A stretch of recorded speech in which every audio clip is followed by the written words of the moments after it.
But welcome in, everybody. I'm going to go straight into our business because we have a packed agenda. So just welcome in.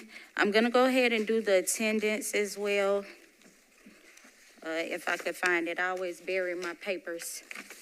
Okay, so myself, I'm here. No conflict, I believe. I'm on the board of Park Center, so just naming that. Pastor Stephen Handy Here, conflict.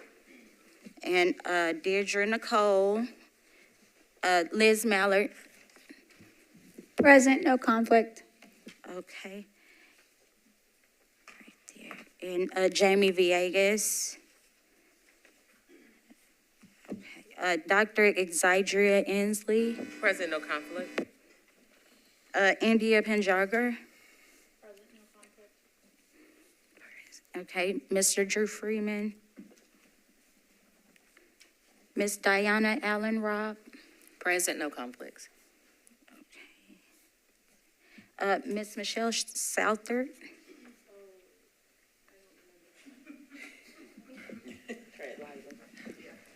Present, no conflict. Okay. Andrea Hancock. Meredith McLeod Jolin. David Langle Martin, he's let us know he was in the same traffic as well. Councilman Jordan Huffman. Present, no conflict. Councilwoman Courtney Johnson. Councilman John Rutherford. Present, no conflict. Okay, and Rico X. Present, no conflict. Ashley Horton. Lizzie Goddard. Laura Ward. Present, no conflict. Angie Lawless. Present, no conflict. And Jaha Martin. Present, no conflict. Thank you all. And then we're going to go into the names and remembrance and moment of silence for the names of people that have passed away. That's for April and May, and you do have some that are from previous months as well that were not named.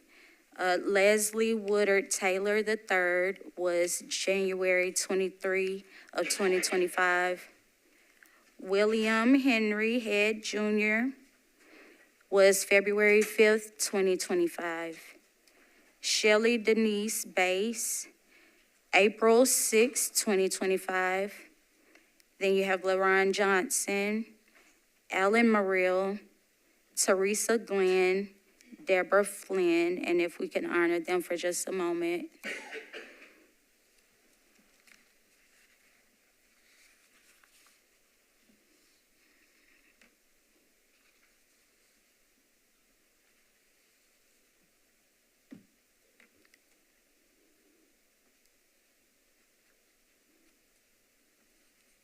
Thank you so very much for that.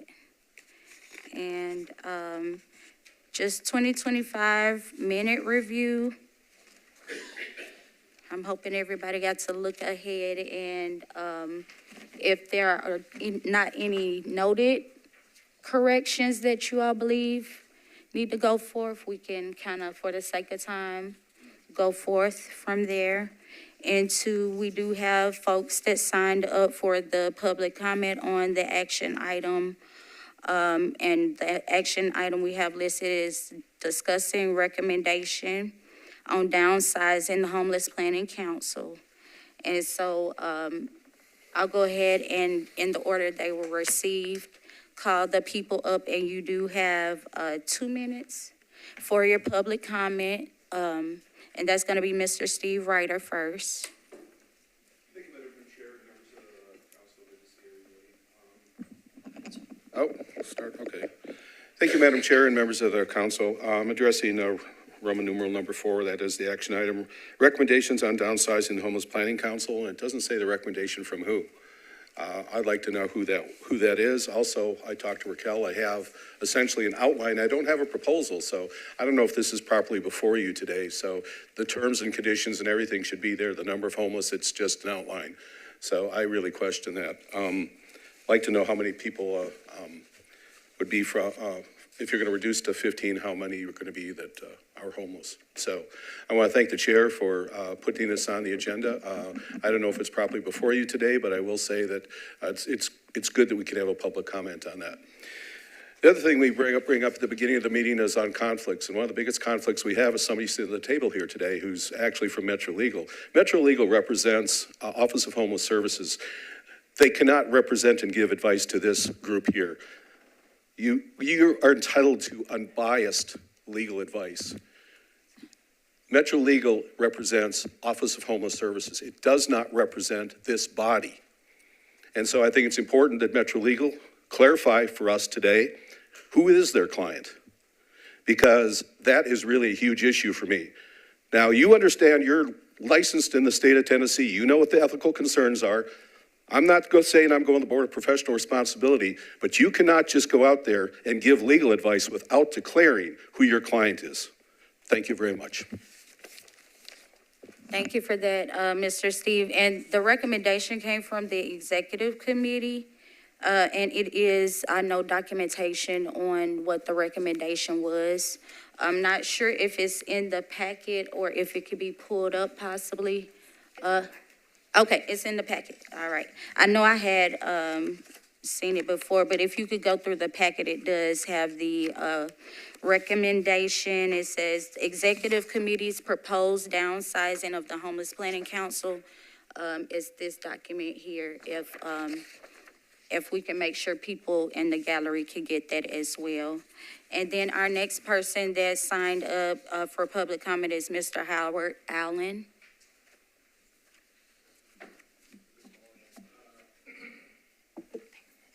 Good morning. I came because Steve Ryder invited me to come, and really, if anything, I think it needs to be upside more instead of downsizing. And I don't know if you're afraid to have half and half homeless sitting here and those that are mandated to be here sitting there, because it's really bad for my brothers and sisters out here. And you have a count, and the count's never right. And we have to have somebody that's willing to fight for us. Steve handles all that legal stuff, like the lawyer and stuff. And I'm just here really just to check out, because I'm one of the ones that fought for doing this, to have homeless people sitting here. And then to come here and hear y'all talk about downsizing, the math still's not adding up correctly. And I mean, you know, I'm really sad to hear something like this, and you're sitting here and nothing's really being accomplished, because action speaks much louder than words. And then another thing, is it that bad where we can't even have coffee and donuts and some water in here? It's pitiful. It's pathetic. When you come together and eat, you can talk. You can have a conversation. You can learn a story. You can change your mind. You're not at the council. See, the councilman is sitting there looking down. And I'm one of these people that lived that experience, that sat here, drew it up before it became a commission or a COC. And it's really sad. And read the shirt, because I'm ready to start attacking with the revolution. Thank you. Thank you for that. We're going to go ahead and get Ms. Shanley. Hi.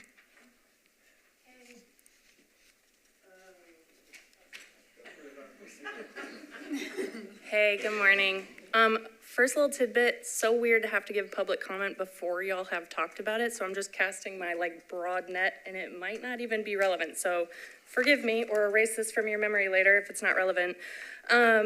So I see on your agenda, you're speaking about the recommendation. I don't know, based on my interpretation, I don't know if that is a vote today or sometime in the future to actually downsize or move forward with this plan. I'm a member of the Governance Charter Committee, and just for the sake of education or reiteration, the Governance Charter is actually the original document that outlines the size and composition of this body. the ordinance that was written in conjunction with that document and pulled language from there. In most of the conversations that I've heard being discussed about this, the ordinance is the only document that I've heard that would need to be amended, and that's not true. So in order to move forward with this well, I think that there needs to be a really solid plan for how to amend the governance charter and the ordinance in conjunction with one another. Timing-wise, I imagine that'll be pretty difficult, but even this speaks to the ordinance as the authority document, which is again not true. The other thing, just in case it needs to be said, is that the only body that can amend the charter is the general membership. And then I definitely hear and understand that like attendance is a challenge here with as big of a group. I'm obsessed with the charter clearly, but it also says that there is a process to remove folks if you need to, so that you guys don't have to come up against that every single time. So, thank you. Thank you so much for that, Ms. Shanley. And then Susie told me as well. Oh, your name was up there for public comment, sorry. Okay, sorry, that was the wrong sheet. Apologies, Miss Susie. So we'll go ahead and I heard, just community speak just now, and also with what Ms. Shanley said about the governance charter wise, I do only want this to be a discussion today versus, I know it's there as an action item that was to be able to galvanize and hear the public comment as well. But I do agree with it being, going through the proper channels before it is a vote. So just in consideration of the future discussion. So we'll move along to our updates, which starts with Office of Homeless Services, Director Calvin's report. Thank you.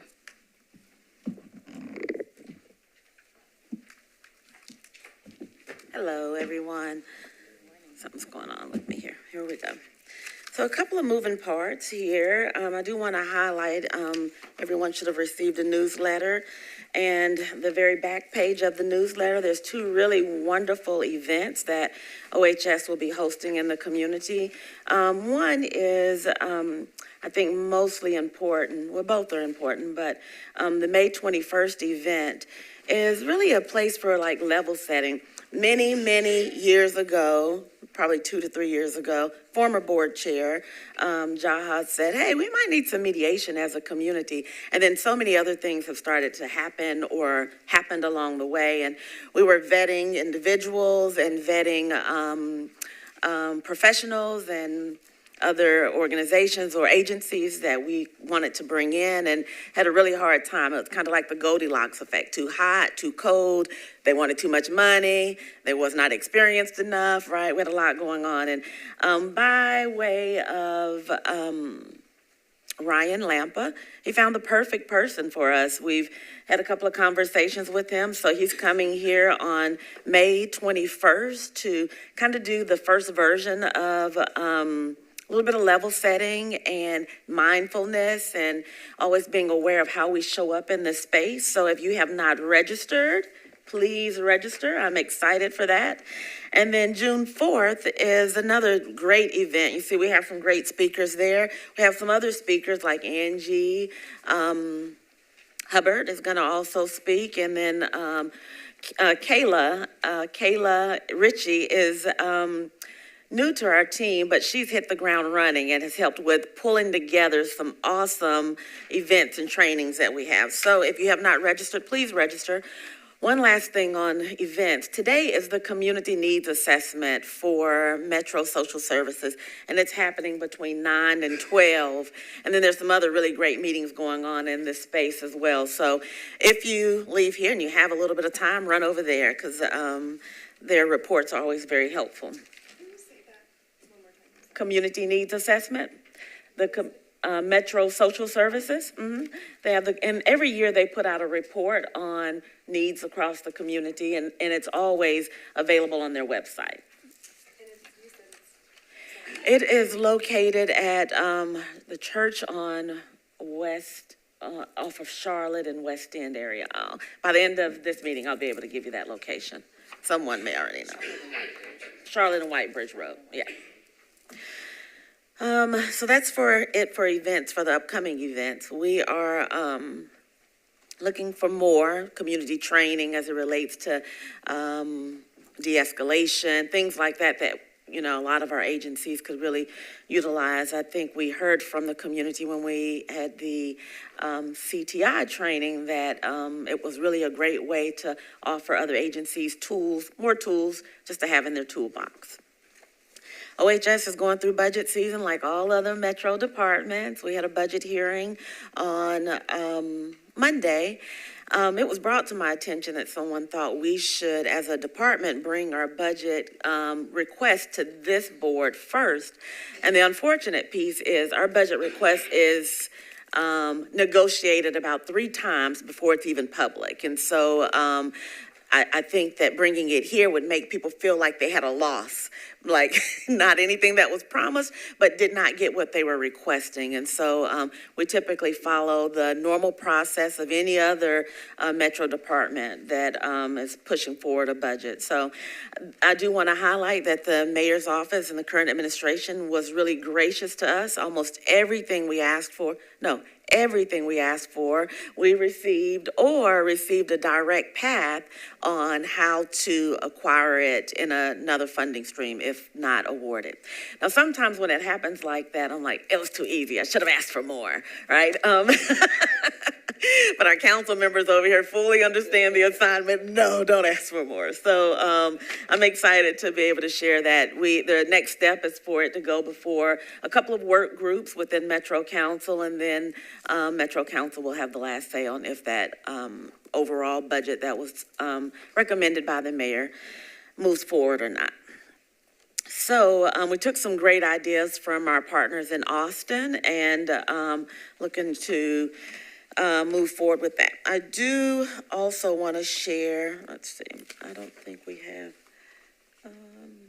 oh no, that's later. Okay, I also want to share, you know, there's been a lot going on. You'll see the first part of the newsletter. There's been a lot going on in our space. Sunday night, Mother's Day night, we received some calls of service providers, the Nashville Rescue Mission, head of security being shot by an unhoused individual. And so worked with MNPD and Room in the Inn and Nashville Rescue Mission. All Sunday afternoon, someone asked why was there a delay in OHS submitting a broad notice to the community. And, you know, 1, it's an open investigation. 2, I was not sure of the exact name in the picture and had Metro Police, if they had solidified that information. So I would always lean on them as to not put out false information or the wrong picture of someone. And that was important for me to wait for that information. And then we were able to move forward.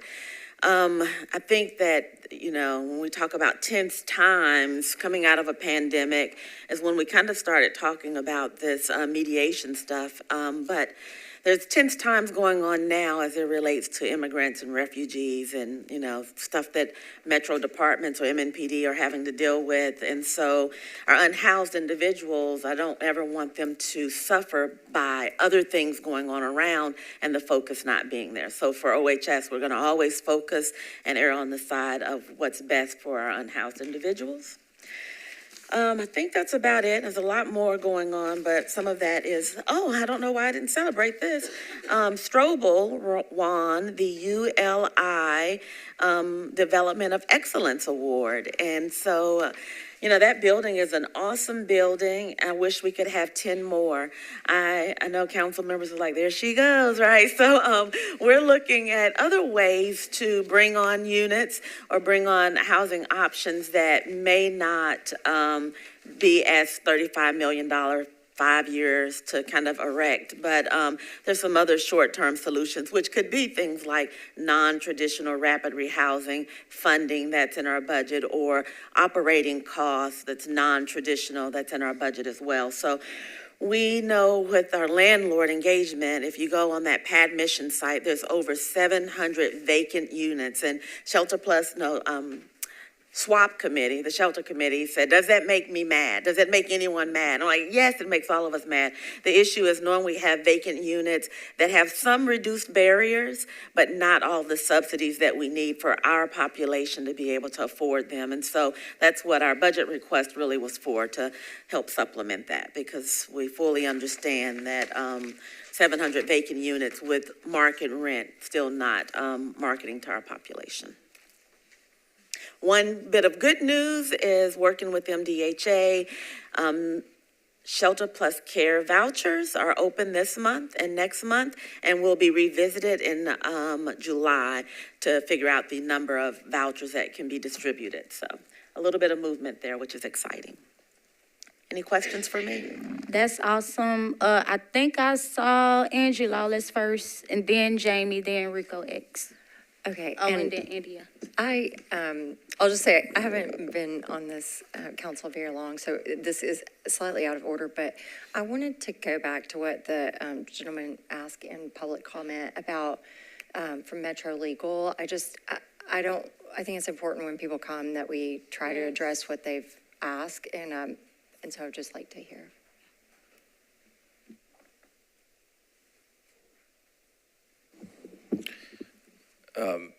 This Homelessness Planning Council was created by an ordinance of the Metro government, and so the Metropolitan Legal Department is an advisor to this body.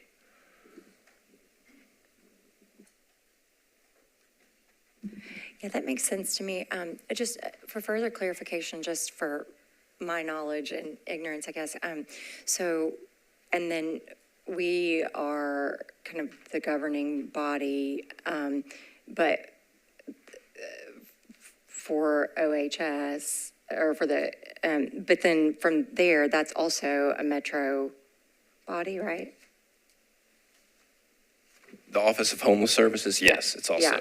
Metro, Okay, yes. so it gets a little confusing because it's like, all of it is Metro, and so really Metro Legal is over all of it, even though in maybe a private situation, it might be, a council might be separate in terms of, on a nonprofit board, you might have, council that is for the board, but then, that the company is sort of separate, or the nonprofit. But here, because it's all government, it's all Metro Legal. Is that right? Yes, this body was created by the Metropolitan government, so it's the Metropolitan Legal Department serves as an advisor to this body.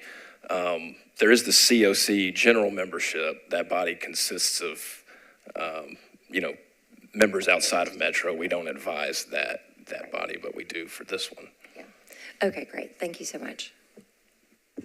That's a great clarification, and I do apologize. I wasn't trying to not answer the people that gave public comments, so thank you for pointing that out. I appreciate it. So Jamie. It's a lot to remember. Thank you, Jamie. All right. Thank you, Director Calvin, for your report. I was wondering if we can get an update on the encampment on Anthony's Way, known as Old Tent City. And I had a couple of questions about, I believe that there, if I'm not mistaken, based on prior housing surges, that they will primarily be housed over at the 95 Wallace, formerly known as the roadway. I do understand it's being operated now by the Hospitality Hub. And from the previous operator, they were, they had a streak of about an average of 334 days based on a report of stay. And I wanted to see if Hospitality Hub has a plan to kind of reduce that number. Great question, Jamie. So I'll start with the Hospitality Hub question. OHS, we're operating this a little bit differently, where OHS will have 2 staff members there to kind of help with connecting people to birth certificates, connecting people to documents. I think also what they're looking to do differently is connecting with community partners as well, knowing that having much more of a collective there to help and assist. So that's one. It is never ideal for anyone to stay there for a year. I think also the way that it was set up initially was they signed a lease, and in their minds and in conversations, it was, I can stay here for a year. And so that also set the time frame up to be a little bit longer than needed. Someone asked me to give a time frame, and I would say it should be a short time frame, because what we want is housing opportunities, getting documents, birth certificates, and moving people along as quickly as possible.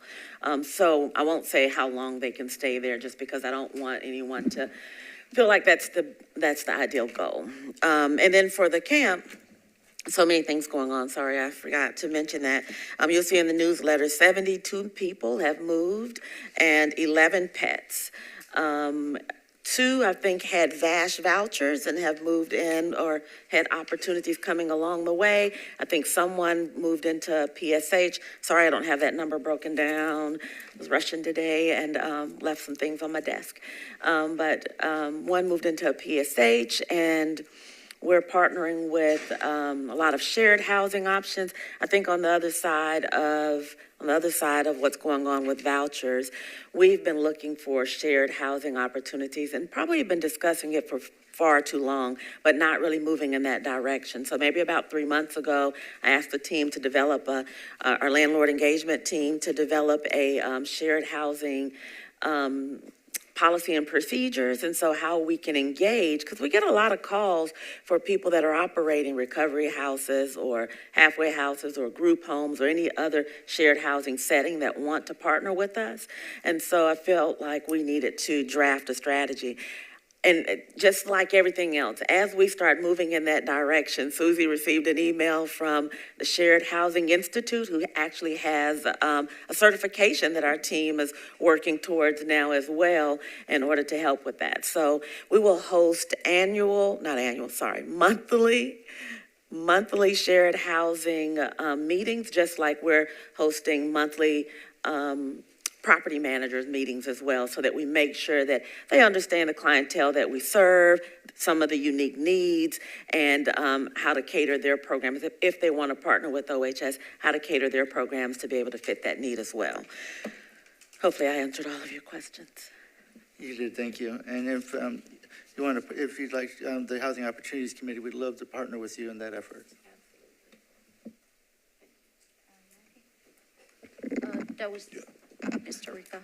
Yeah, thank you again for your report. I guess similarly related to Jamie's question around the encampment, could you speak to any existing gaps that you are seeing? I know that we're still within the 60-day time frame, but can you speak to any existing gaps or barriers that you all are still trying to work towards to now that we're in the midst of this, like how are we able to get to the finish line of this process?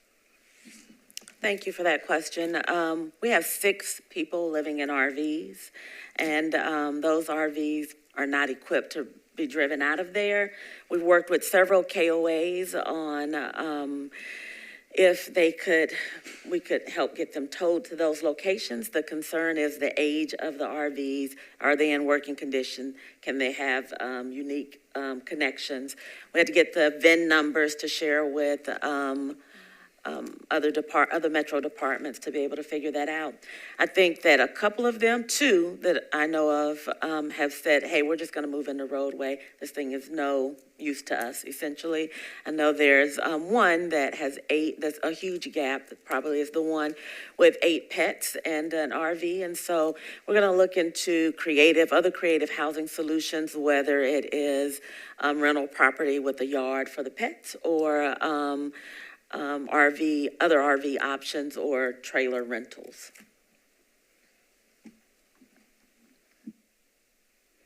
Okay, sorry, India.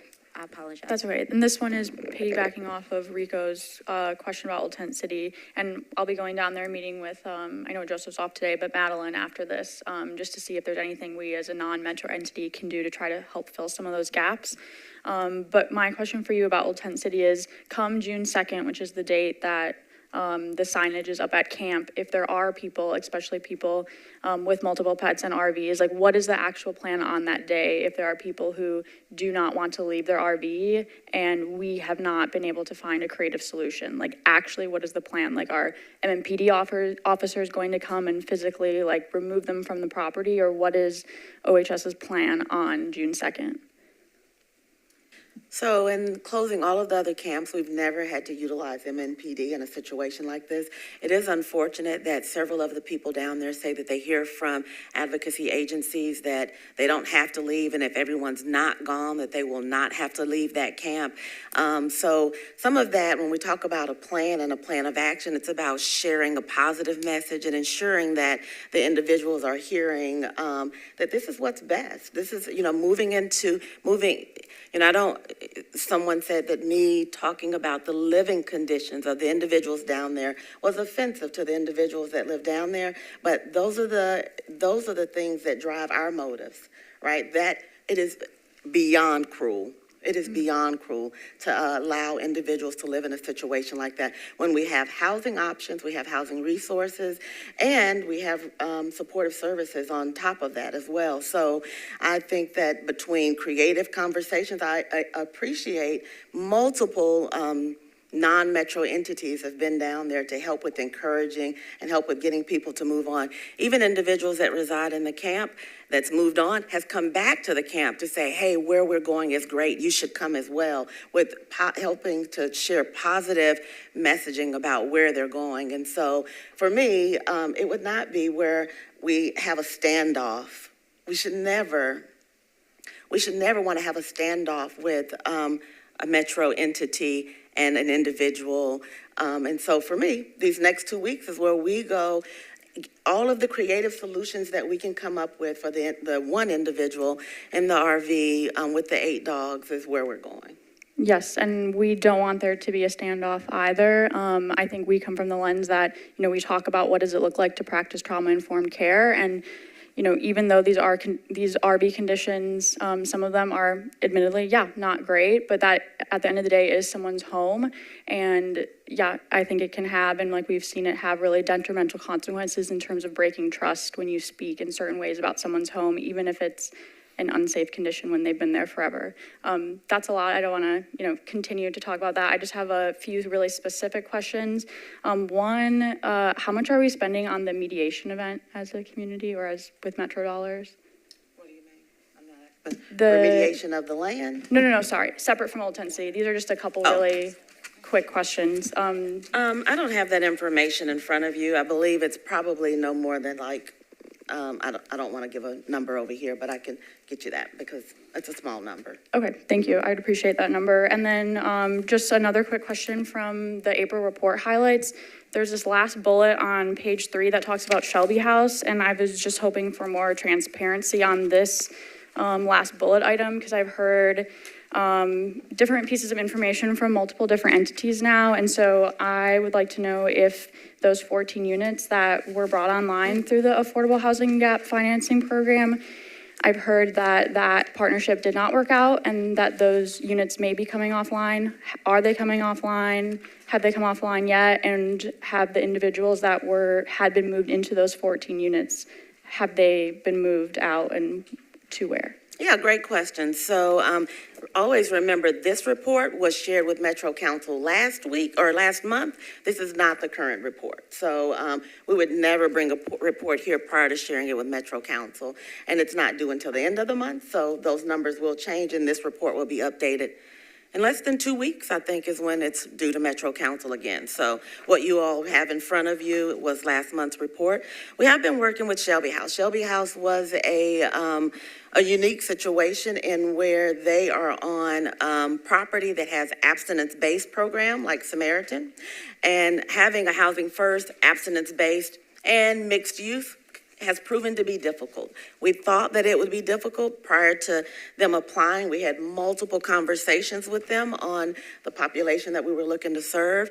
I feel as though this population has been underfunded for far too many years, and I was not willing to accommodate or bend housing first rules or policies to allow people that may not have been experiencing homelessness to take over those units. And so we've come to an agreement of where Shelby House no longer wants to provide this service to those individuals. They're looking and working with MDHA on how to give those funds back to MDHA, which then would come back to Metro. And I think there's 12 individuals there that our landlord engagement team has been working diligently with to help with rehousing. Thank you. Councilman Huffman. Thank you, Chair, and thank you, Director Calvin, for that report.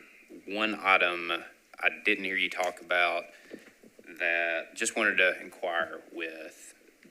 I heard there was, through the grapevine, there was a good meeting yesterday around the pallet shelter effort, and didn't know if you had any reports out of that. And also, just a quick follow-up, because I think it's important for everybody in this room and everybody watching to know. I think that was recorded, but if you could just fill folks in on how they could view that. Yes, there was an interest meeting about pallet shelters, and it actually was recorded, which is great. We had maybe 3 to 4 agencies on the call, and went through some really great details on the process. We had the owners of the pallet shelters there, and she had wonderful pictures to share, so we'll be able to share that. We're fine-tuning the RFP. I think that between Metro codes, looking at spaces and locations and ensuring that wherever they are, that it's a place that can accommodate those. I think the ideal place would be like faith-based land, faith-based locations. And then Fire and OEM have worked diligently on, they've agreed to assemble them, I think, and deliver them.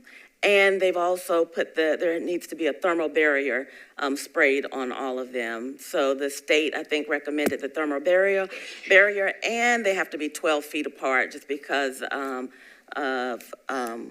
flammable issues. Yeah. Thank you. And just as a quick reminder for myself and everybody, it's 4 units per property was the limit. Is that right? Well, right now there's a pilot of 25. And so, if there's a location that can handle all 25 with spacing them out 12 feet apart, I think that was the biggest concern was, are they going to be connected and have easy access to like the building or the location, or they can utilize the bathroom facilities and, laundry or meals? Is there a place where that would be made affordable to them? Or a smaller amount, but, 1 or 2 is kind of hard, but more like 4 or 5 would be kind of a sweet spot. Awesome. Okay. Yeah, keep us posted. I've definitely got a couple of churches in Hermitage that would be interested. That is exciting. Yeah, thank you. That's awesome. So if nothing else regarding Office of Homeless Services Director report, we'll get Ms. Allison Cantway up for a collaborative applicant report.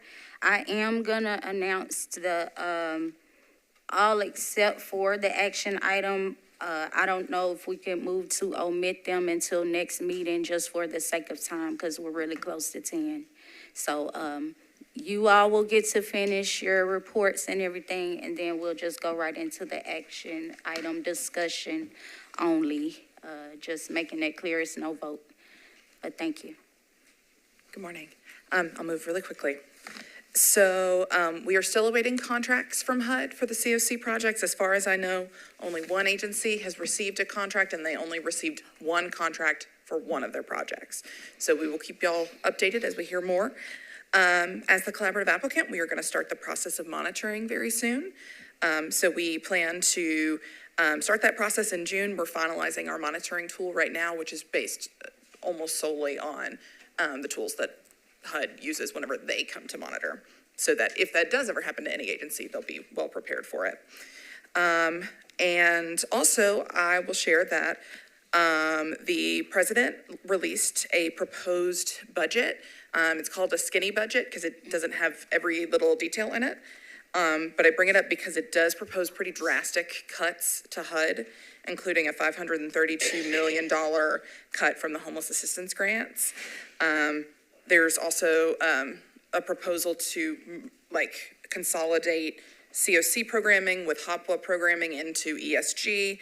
NAEH, the National Alliance to End Homelessness, has shared that this would effectively end funding for about 166,000 units of PSH. But the president releasing this budget is only the first step, right? It has to be passed by Congress. It will be subject to much discussion, many amendments along the way, so it's not finalized. But we just wanted to share that there's a very real possibility that a large amount of funding will be cut by HUD, but we will keep you updated on everything that we know. Okay, recollects. Could you provide any updates on, I know that there are a number of agencies that are underspending proportionate to the ARPA funds, and I know that this is something that has come up in multiple HBC meetings, general meetings, and so what is the plan to pivot from those entities that are vastly underspending, and it's clear that they will not spend those funds by June of next year? And the reason I bring that up is just because when you get into a mode of having to spend down or draw down funds in a short time frame, it actually increases the likelihood of audit issues and that sort of thing, or findings. So I think just what is the plan to pivot from any organization that it's very clear that they're not going to spend those funds? So I will say that for COC agencies, when we're talking about their funds, that will be part of the monitoring process. HUD gives us updates quarterly on how much they've spent down. So that will definitely be discussed as part of the monitoring. And all of those results will go to the PEC, the Performance Evaluation Committee, to see if they want to make any changes to programming or reallocation. That's completely up to their discretion. And as far as ARPA funded projects, we met with all of the projects last month, 2 months ago, literally every project, and talked to them about, here's where you are on spending, you're in a good place, or here's where you are on spending, you're very behind. We need to come up with a plan to make sure that these funds are responsibly spent and providing really good services. So those agencies that we were concerned about for spend down submitted to us proposals for, how they plan to spend the rest of their dollars. We were about 15 months ahead, I think, of the final cutoff, which is plenty of time for programs. Some programs have had slow starts just because of staffing issues or partnerships that didn't quite work out, but are pretty on track now. So for all of those projects, we've been in touch with them, and they all have good plans for spend down. We've also been in really close touch with Metro Finance to talk about, because I'm sure nearly every Metro department receives some sort of ARPA funds. And so we're also working with them on sort of what's the deadline, what happens before that, all of those pieces. Okay. Thank you about that. Sorry. So if anybody else didn't have any questions or anything, we'll go ahead. Madam Chair, I do have a Oh, question. sorry. No Apologies, problem. I didn't see. Allison, thank you very much for your report. And this is a curiosity question. Money is not our issue. Willingness is. Can we ever tap into the most influential people in Middle Tennessee for funding? It's just a question. Tap into them, as the HPC, as the COC, as Metro. All of the above. Okay. Yeah, I will say that I think nearly every local agency, whether they're frankly in the homelessness sector or not, they're in some other social services sector, is really, really concerned about the loss of federal grants. I think a lot of those agencies have been really creative and, as Rico said, in pivoting and trying to figure out, what are their contingency plans. That's certainly something we have been talking about. We met with all of the COC-funded agencies multiple times to talk about this. And I do think, a lot of what we're hearing from these national leaders is that there is going to have to be a pivot into philanthropy because there are question marks around federal dollars, and because I think a lot of local governments can't offset that huge amount. Metro, I think, receives $400 million in federal funding. A local budget can't offset that. So yes, we have had discussions with local foundations. I know April met with the Community Foundation last week to talk about, how can we really pool these resources? But I think that's a very astute question, because philanthropy is going to have to be a big part of the solution moving forward. And a lot of the philanthropic organizations are pulling together to have a community conversation. And so there's several agencies that are here that will be a part of that community conversation. I don't have the date off the top of my head, but it's coming up real quick in the next couple of weeks or so. And so I think what, their concern was a lot of agencies kind of coming at them with different scenarios or different levels of concern. And so this is a real great way of having all of them together and the agencies to be able to share. So I'm excited. It's kind of almost an all day. There's morning where there's kind of frontline staff conversations, and then there's a big chunk in the middle of the day where there will be leadership conversations. Yeah, kind of do a part B question. Sure. So the challenge of this conversation is a lack of the church's responsibility to do this work. We have neglected our work, therefore government has come in a historic way to say, we're going to do this work. So if we re-engage this work, the most influential people in Middle Tennessee are typically a part of a denomination or non-denominational entity and structure. Let's think about creating some cohorts for some leaders, as opposed to the agency structure is okay. There needs to be an alternative to that. I'm an alternative guy. This can't last long. This bureaucracy, at some point, it's going to collapse.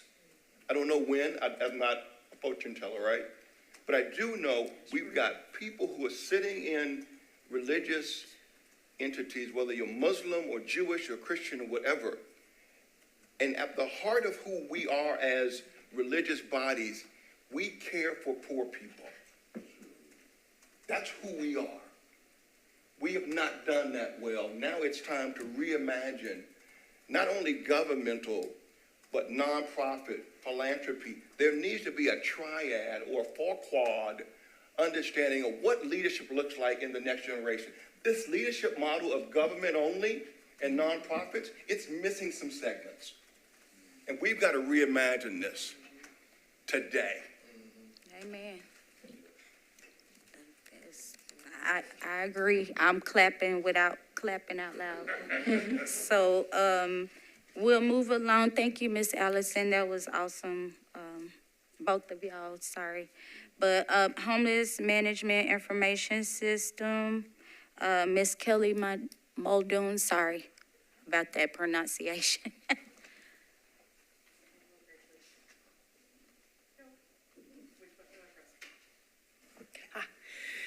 Biggest anxiety of the day, thank you. Yeah. Seen that might go down too many times. So first off, thank you for allowing me to come and give this presentation in Hannah's absence. If you have not heard or seen the card that April was sharing, Hannah is the proud mother of a beautiful baby girl named Ruby. So we are very proud of the newest addition to the HMIS team, who is just as prompt and coming on her due date as her mother, so she's gorgeous. That being said, I will be your stand-in until she comes back to us.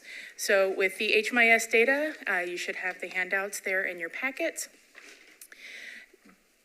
For April 2025, we're looking at 48 different service providers that were entering information into HMIS. We saw 3,631 individuals experiencing homelessness in Nashville. Of those, 3,044 households.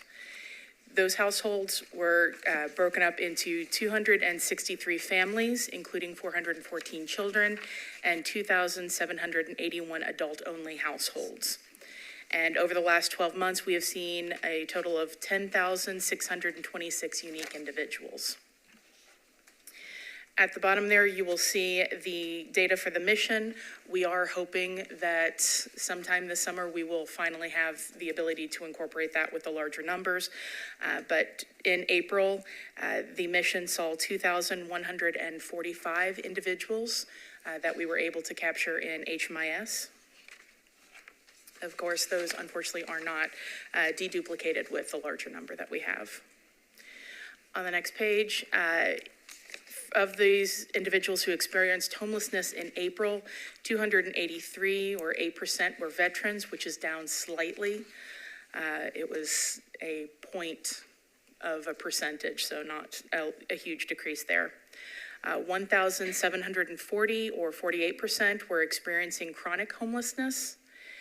279 or 8% were youth aged 18 to 24, which is a slight increase. And a slight decrease to 703 or 19% were entered into HMIS this month. 300 of those were brand new and 403 were returning to homelessness. Of the demographics there, looking at race, 50% of the individuals experiencing homelessness were Black, 40% were white, 3% were Hispanic or Latino, 3% were multiracial, and 2% were a different race or ethnicity. And at the gender breakdown, 57% experiencing homelessness were men, 42 were women, and less than 1% were non-binary, transgender, or another designation. Looking at the individuals who were housed in the month of April, we housed a total of 188 individuals. That was broken up into 111 households and 28 families, including 63 children and 83 adult-only households. Over the past 12 months, 1,865 people have been housed in Nashville. On the last page there, looking at 32 or 17% of those who moved into housing on April were veterans, 19 or 10% were youth aged 18 to 24, and 60 or 47% were experiencing chronic homelessness. Looking at the average length of time from HMIS entry into permanent housing in April, it did have a spike and went up to 240 days. I looked at that and ran it 3 times to make sure it was true. And what we saw, the difference there was a number of individuals who were experiencing very long-term chronic homelessness that we did manage to house, and that kind of bumped us up this month. But it is awesome to see those individuals moving into housing finally. So of those who are moving into housing, 22 households were housed with friends or family in a permanent capacity, followed by 20 households who were housed with no subsidy, and 20 households who were housed through rapid rehousing subsidies. Top agencies who housed the most households in April were Operation Stand Down with 24, Oasis Center with 23, and Safe Haven Family Shelter with 15. Looking at the demographic breakdown of those housed, for race and ethnicity, 46% were Black, 38% were white, 11% were Hispanic or Latino, 2% multiracial, and 3% identified with a different race or ethnicity. And for gender, we had 57% were men, 42% were women, and then less than 1% were non-binary or transgendered. Any questions? Okay, Councilman Huffman. Thank you, Chair, and thank you, Kelly. Great report. Just a couple of clarifying questions. Sure. So 300 new people in HMIS and 403 returning. Could you categorize when someone leaves? I assume that means that they're housed, they're out of the system. You check a box in HMIS, right? Yes. Yeah. So that would be people that would be it would be the recidivism rate then, essentially, that we're looking at with that. Yes. That's okay. Right. Well, also, to point of order, I would say it also is the people that's aged out. Say you did a assessment on someone 90 days ago, and then no one's provided services to them again. So it's kind of like they age out of the system. So not necessarily only those that were housed coming back, but probably a majority of those would be no longer receiving services and then came back to the system. So it could be like an outreach organization providing services outside. And it could even be OHS outreach employees providing direct services or putting them in the system and then not seeing them again. And then they show back up in the system a couple of days or months later. Okay, thank you for that clarification. So I apologize, yes, it would not be a recidivism from permanent housing, it would be from just returning from any situation that they had left services. I got you. Thank you. And just one more quick question. Yeah, my eyes popped up really big when I saw the 240 number as well. So was it just a couple of individuals that were chronically homeless that drove that up? Yes, it looks like we had a number of individuals who were in longer-term, like rapid rehousing programs, things like that, that were still technically, I guess, in those kind of interim programs that finally moved into permanent housing with their own lease, and that kind of drove that number up. Some of those individuals, I can say, are from the longer-term stayers, from roadway, things like that, that finally moved into housing. Those numbers kind of pushed us up a little bit with that length of time. Thank you for that clarification. I fully expect that to come down a little bit, but with some of the individuals that we are housing from Old Tent City and things like that, they will have some longer stays there as well. Thank you for that. Were there any more questions? No? Okay. Good morning. My name is Chantel. I am on the HMIS team as well under Hannah. Just quickly came this morning to tell you that the system performance measures were submitted to HUD. And those are the measures that we use in the annual COC program competition. Typically guides what the funding looks like in communities. And so just wanted to let you all know that the SPMs had been submitted. There are 2 pages that you guys have in your packet that tell specifically about each measure, what those numbers were. The reporting period for that is October 1st of 2023 to September 30th of 2024. So just keep that in mind.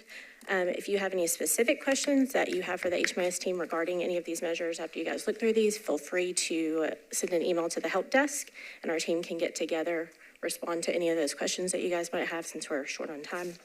But just wanted to let you guys know that SPMs have been submitted and Nashville's good to go. Thanks. Yes, ma'am.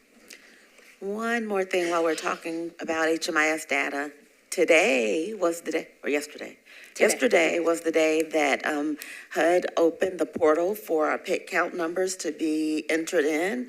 And so we typically wait to release PIT numbers till they've been approved and certified in that portal. And so just because it could be where one number, something goes wrong. And so once we receive, the team's working diligently on entering them in, and it's not just a matter of entering numbers, right? There's a lot that goes into that. And then here shortly, all the community will have a press release. There'll be more information that will be shared once that is entered. Thank you all for that. And Ms. Raquel is going to give the Continuum of Care update. I'm going to try to keep it quick. So first off, I wanted to piggyback on the data component. So the Data and HMIS Oversight Committee went through all of the different measures. And so if you also have questions, feel free to ask them. The one thing that's important to note is that this is how HUD defines how we measure these important factors like returns to homelessness or the number of people. But the committee is brainstorming ways to potentially expand that type of research locally to go beyond just how HUD measures it, but also what might be helpful in this context. I will also add that our Initiatives Efficiency Task Force had their meeting at the beginning of May.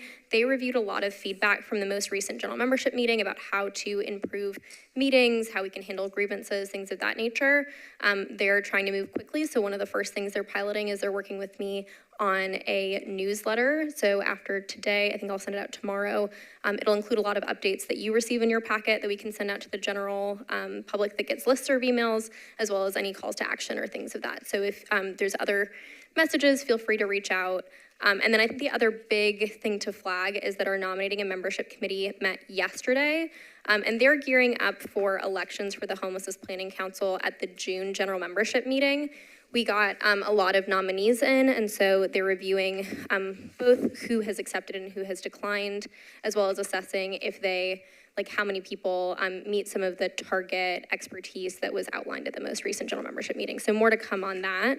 And I think I will pause there to see if there's any questions beyond what I've outlined.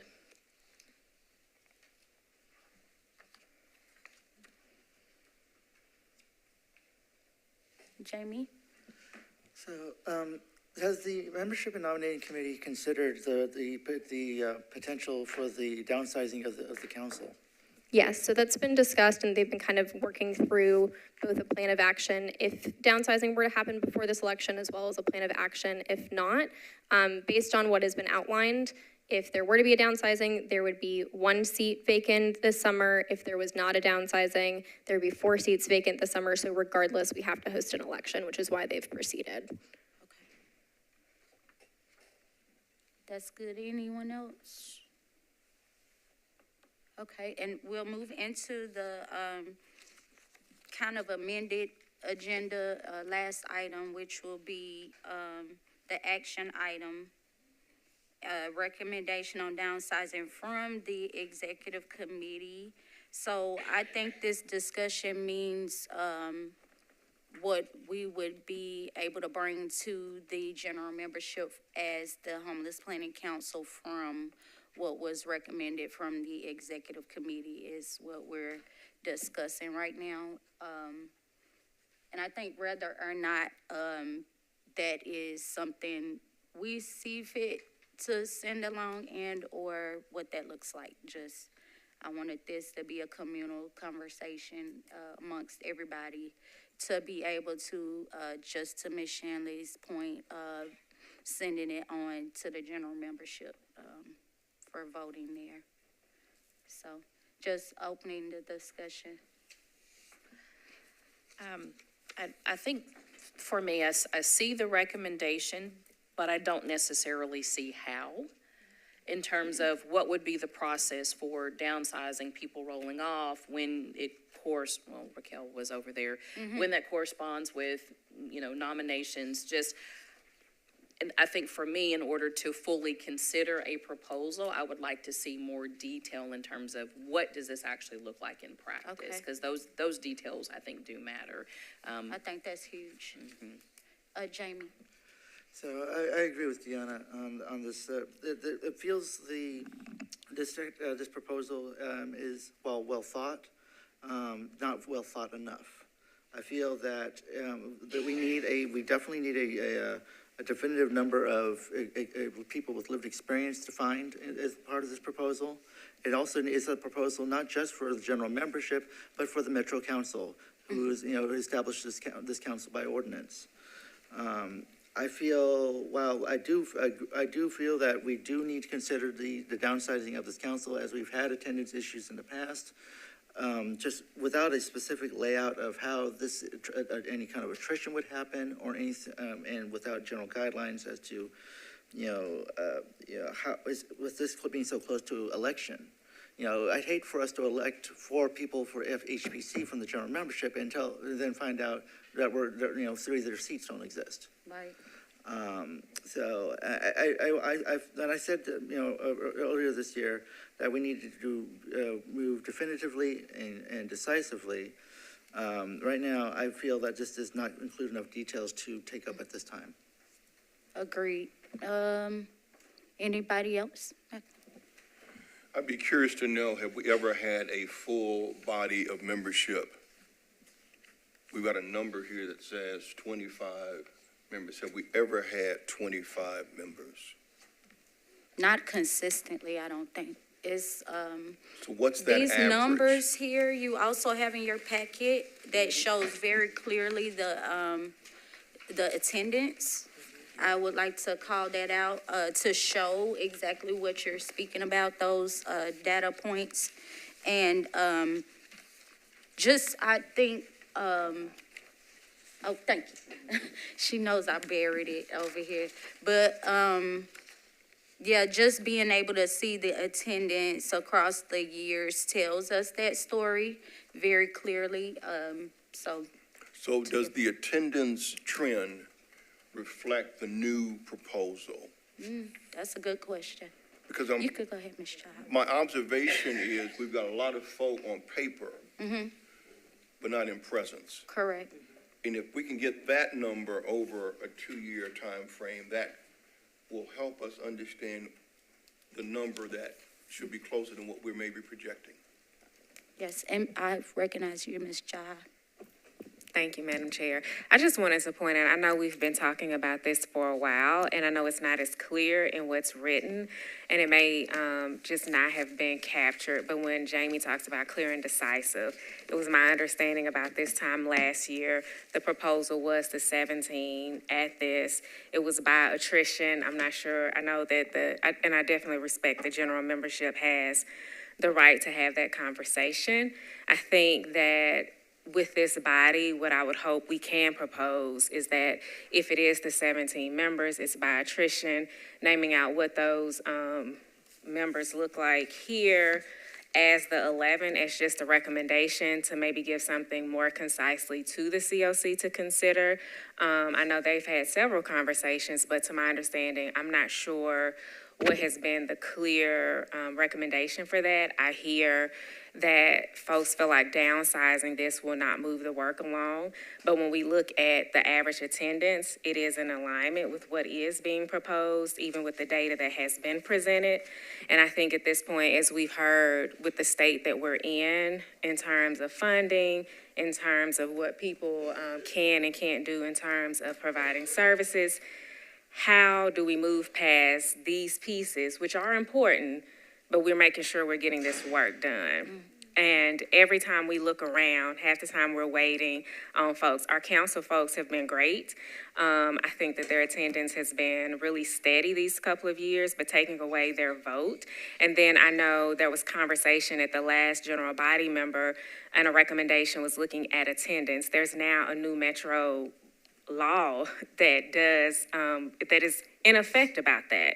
So when you looked at what those three options were, what I didn't understand is two of those options are already in conflict with a law that's already on the books.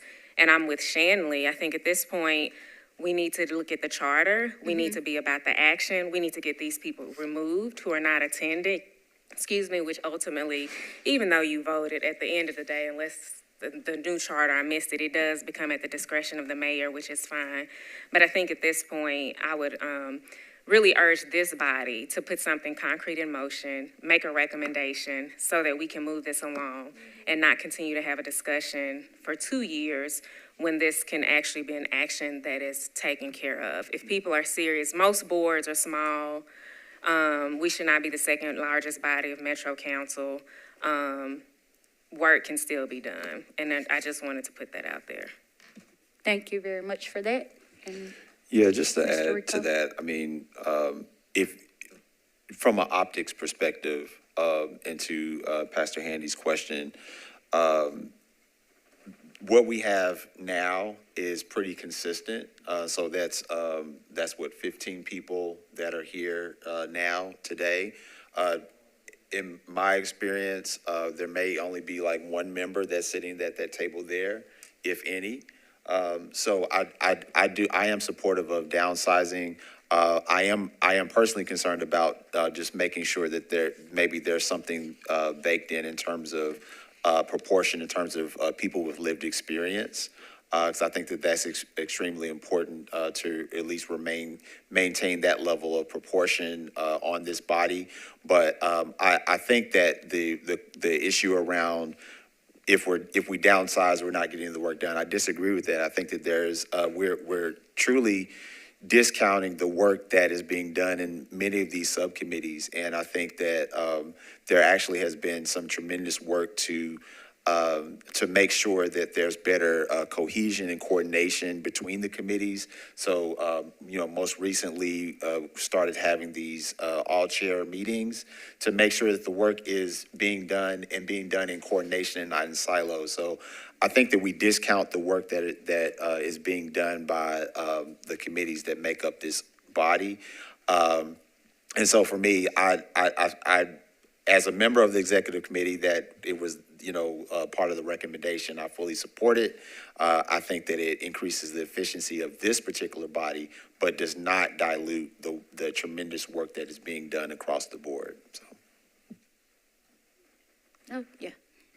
I just wanted to add, based on my very quick napkin math, if we wanted to keep the same proportion of people with voting power, and have lived experience of homelessness, we'd have to have 3.5, so 4 people in the proposed downsizing would need to have lived experience if we wanted to have, again, the same proportion that we currently have, represented by people with lived experience. And then quickly, I think, like Rico just said, there's a lot of really good work happening in committees, and I think that my personal opinion is that this body, the HPC, hasn't figured out like the best use of this hour and a half or we go over. And so I feel like that leads to attendance issues, not necessarily the number. It's just, we're all incredibly busy, and when push comes to shove, if there's a crisis or it's sometimes hard to be like, oh, I'll go to this meeting that there's not action items where we're taking a vote on, and we're getting updates that I can get filled in on after. And so I think continuing to have those conversations like the general COC is having right now to continue to figure out, what's the general goal and role of this body right here. I agree. Jamie. Madam Chair, I'd like to move to table this item until we get further details on how this is going to look like. Okay. Before we vote on that, could I hear from, could I maybe ask Liz, who is the chair of the nominating committee and has really been doing a lot of the work moving that committee in terms of mapping out all these different scenarios, because I know that there is some level of attrition that would naturally happen. In addition, there are some people on the existing body that would need to be removed due to their attendance as well. So could you kind of speak to the number? Because I feel like based on our conversations in other meetings, I feel like it's not, the downsizing is not going to be as drastic of a thing as we think when you take into consideration people that would naturally be removed as well as attrition. Oh, thank you for putting me on the spot first. This has been a big issue for me because it's holding up the work that we're here to do. And again, it is with the attendance has a large part of what we're having an issue with to get the work done. And like you said, if you're basing it on the attendance, it should be naturally falling off people. I don't know exactly who would be the final. All right, I know that we're planning on approaching those with the lack of attendance and kind of nudging kindly, or suggesting or asking, whatever you want to call it. But right now we are planning as if there could be just the natural for falling off for the nominating period of this next election. I don't know if that answers the questions. Basically, we all need to decide on this action item, and my suggestion is the ones that would fall off naturally will then automatically downsize and just stick with that number. That's great. Ms. Laura? Yeah, it's really like a process question. If we're going to table this until the next meeting, can we say these are the 3 things we need added so that we can vote on this? I was gonna ask kind of to that point if Raquel may have captured a synopsis. I know you're really good at grabbing out kind of what was said and kind of giving a good synopsis of that, so. Well, and just, her napkin math and my napkin-ish math, we really need to define the number of people with lived experience. Right. Based on the math. And the plan for downsizing, it feels like attrition might be a good thing, but also, do we need to amend the ordinance? And do we have to do that before we vote? I think that is a more important process question. Point of privilege. I believe that the motion, there's at this point, we need, before we continue discussion on the motion, on the potential motion, that we need to determine if there is a motion to be discussing. So do we need a second to the motion so we can have discussion? Second that motion. I'll second the motion. I don't know if I can or not. I'm still learning the rules. Jaha's saying I can't, so. I'll second the motion. Okay. Can I just say one thing on that? This could be a personal thing, but that right there, 2 people just died. what's holding it up. Like, if we want to be serious, we are now holding up a process over a question on downsizing or not. We're questioning downsizing when there's people that just don't show up, don't really have a care. We're not getting business done, which is obvious, and that is obvious right there as it sits. So I understand the questions and everything, but we have tabled and tabled and tabled, and it's time to rip the Band-Aid off. Oh, yeah, and it's 10:05, by the way, too, so just keeping that in mind. One quick point of clarity, just because there's a motion on the floor, the body does not have to vote in favor. And I'm ready for the question. Can we amend this? Madam Chair, the question has been called. So. It's just There was I'm a stickler for the rules, but there was a statement made prior to calling the question. You cannot make a statement and then call the question. You can only call the question. Okay, the question has So been that's not a called. proper motion. Yeah, and I do apologize, you guys. I will reiterate that I am lived experience, and this is my first go around with this, and especially this type of vote. I think I've been getting along with the other ones, but this is something different, so I don't know the steps of what to call out or, to be parliamentarian. I just want to be clear on that, but I know the question was raised and called, right? So, yeah, and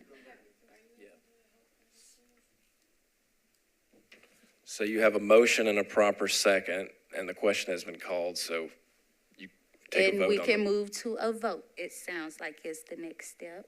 All those in favor of tabling, with the downsizing of the Homeless Planning Council, I think for further research in what we need to do, say aye, I believe. Would that be correct? Raise hands. Can I ask a clarifying question? We're tabling it to talk about it more? Like, will there be work done in the interim? Is that what we're saying? We want to table it so that X, Y, and Z can happen? Correct, and if it's, X, Y, and Z is, just, sorry, I want to just make an educated. yeah, so I heard what was said, but just being able to break it down and, I Point don't of want to order. misspeak. There was never actually a vote on the previous question. The tabling, The previous question was called, there was not a vote on the previous question. You have to have a vote on the previous question before you can move then to the vote on the motion to table. okay. I'll ask You can the help me attorney out. to confirm that. That's correct, yeah. Yeah, I think we're all still confused, to be So, honest. yeah, I think there should be some clarification about what the question Right. is that is being voted on first. And that's for me too. I need clarification on, what the question is. My understanding was it was being tabled, to get further information, so. So would that be Jamie? Jamie, if you could clarify that. Yes.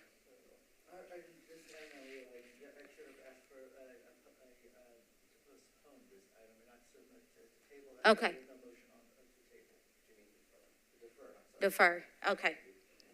Yeah, it's a lot of legalese jargon that we are not attorneys, so some of us may be, but I'm certainly not. I won't pretend to be. So on deferring this motion, which if anyone could second that motion. It was already seconded. Okay, so how to get to where we need to get y'all legal? Now you have a motion and a proper second. Now you. Yeah, I was trying to vote a second ago. If I We could kinda get went back some down clarification, because to Steve's Yeah. point, so Jamie amended the motion. Is that correct? And I know Laura had originally seconded it, but I think now that there's an amendment, we would need a new second. So if, whether it's Laura or someone else, if anyone agrees with Jamie's amendment, I need to document a second before the question can be called. Am I able to speak the word second? Okay. I'll second. Okay. Thank you. So if we could move to vote on deferring this motion, all that may be in favor, if you could raise your hands. On deferring. All opposed? And that looks like majority. Any abstaining? Which is no one to abstain. Oh, you want to? Okay, opposed. So really, the motion carries, fails. The motion to defer fails. Okay, the motion to defer fails, apologies. And then do we need to move to another thing to vote for? Entertain a new motion. Okay, now. I'd like to make a entertain- motion to approve the recommendation of the executive committee to downsize. Okay. Is there a second? Is there a second for this motion? Thank you. And so that motion carries? Oh, a vote for that now. Oh, discussion. Okay, and questions. Madam Chair, I'd You like to can call a ask for question. any questions before the vote. Any questions before this vote? I'd like to go ahead and call the question. What was that? I couldn't hear you.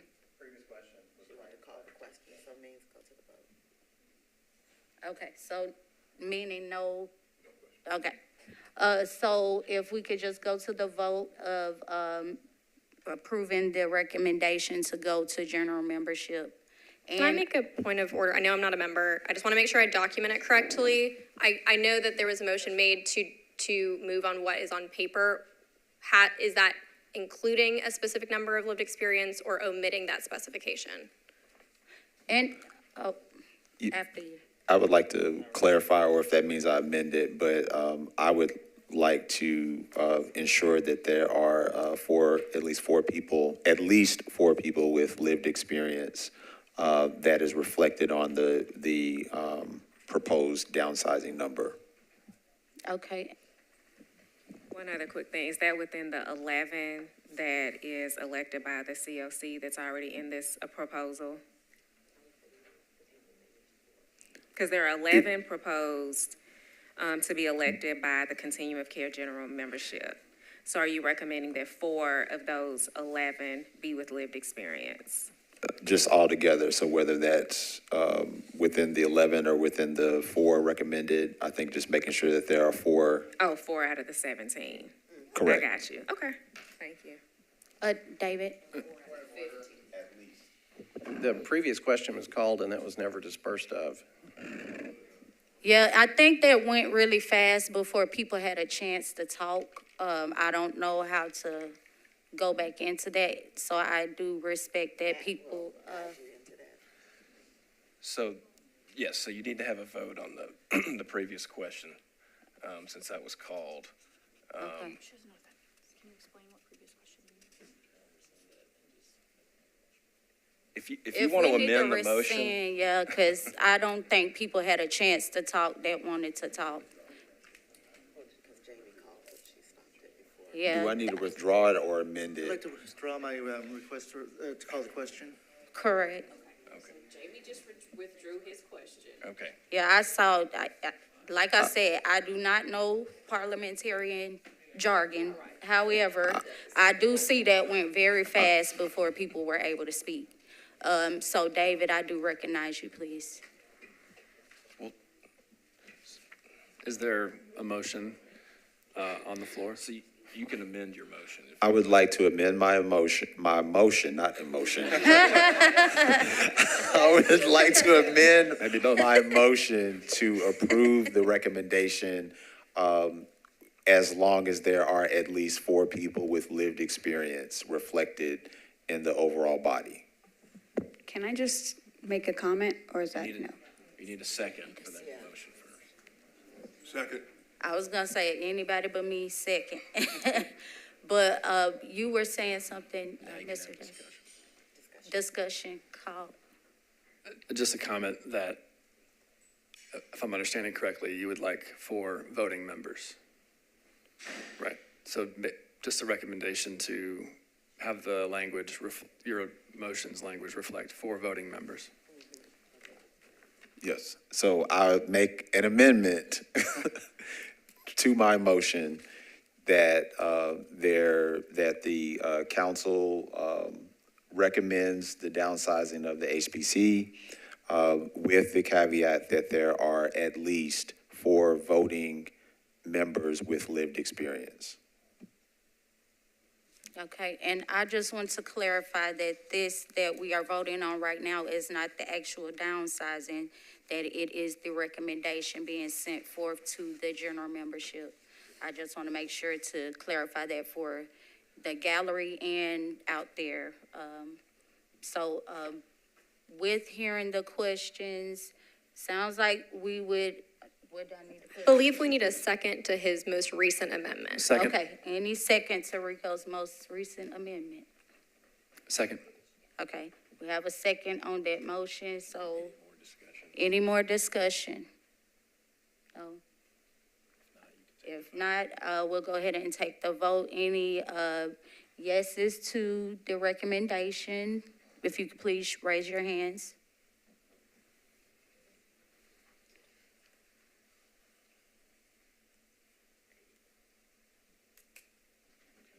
And we have them counted, I believe. Okay, and any noes or opposed?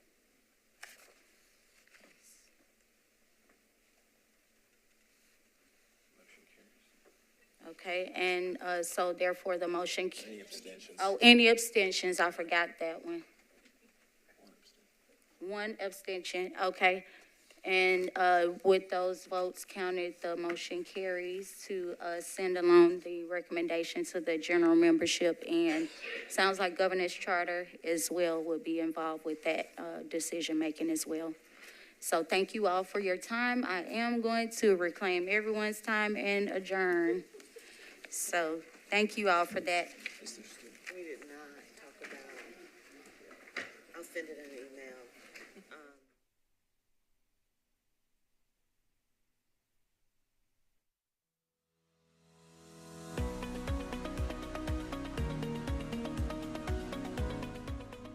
This has been a service of the Metro Nashville Network.